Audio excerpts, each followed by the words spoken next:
After discovery, we, as we typically do, we typically start collecting more measurements, more observations, and we quickly saw that the object was, let's say, having impact chances with the Earth in December 2032.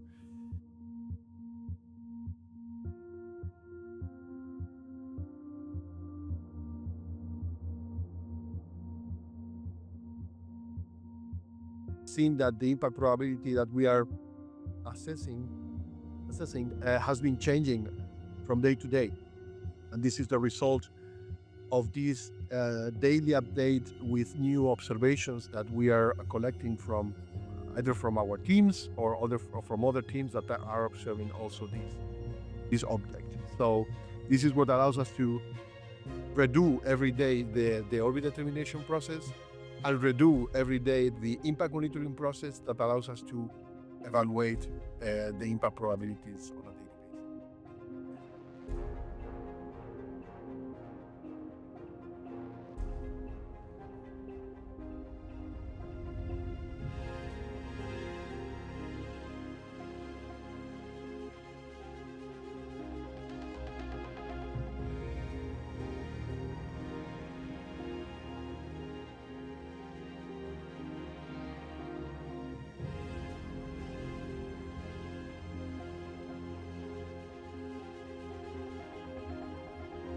So the object has been estimated to be in a range between 40 and 90 meters, and we are trying to collect as many observations, not what we call astrometry observations, which are the ones that allows us to determine the position in the sky. Of course, we are doing that a lot, but we also want to collect measurements that allows us to determine the physical properties of the asteroid, which would allow us to determine better the size of the object. And we are still doing that.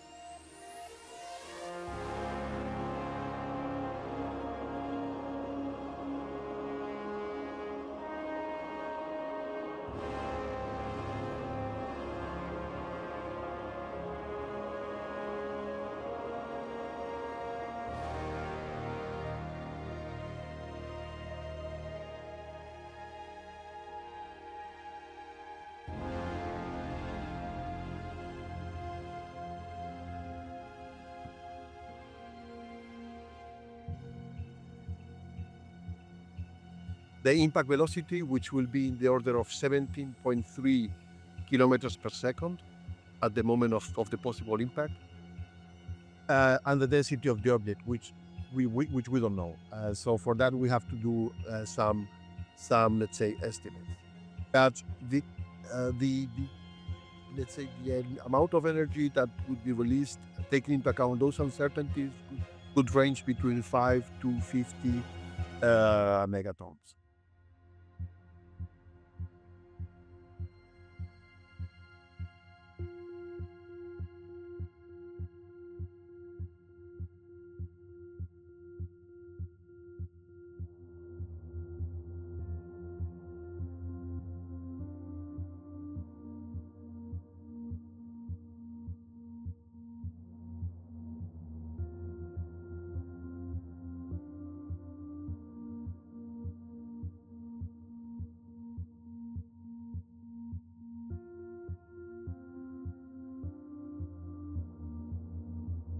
Let me tell you, the most likely scenario is that by the time we lose sight of the object in April this year, the impact probabilities will have lowered enough not to worry about this object anymore.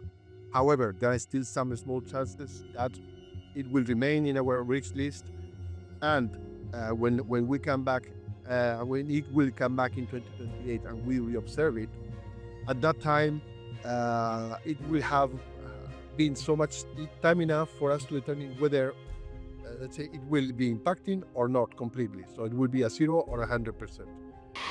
And liftoff of the Falcon 9 and DART on NASA's first planetary defense test to intentionally crash into an asteroid. Just heard the call out for spacecraft separation. You can see the video of the DART spacecraft heading on its way to the Didymos system. What a spectacular view of DART. Yep. Just floating away from the Falcon 9 second stage. And you can see the sun off to the side there as DART drifts away from the Falcon 9 second stage.